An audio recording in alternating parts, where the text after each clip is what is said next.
Hey friends, Steve Chase here. We're going to look at how to highlight unique cells. First of all, we'll start off and make a selection of cells you're wanting to analyze. Then go to the Home tab, click Conditional Formatting, Highlight Cell Rules, Duplicate Values. Right off the bat, it's going to share with you the duplicate values here, but all you got to do is switch this to unique. Then it will show you all the cells that have unique values. So be careful with spaces and such. If I were to type CRMs in and outs, it's going to go out there. But if I come in here and hit a few spaces,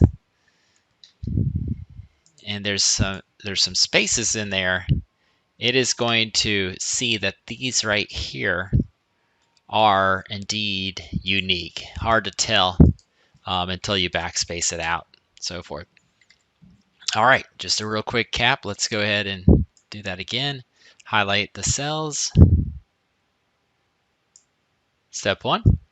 Step 2, conditional formatting. Highlight cell rules, duplicate values. And then when you're in here, just switch it over to unique.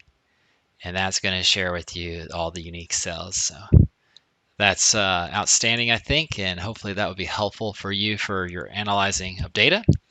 Thanks for watching. Stay tuned for the next video.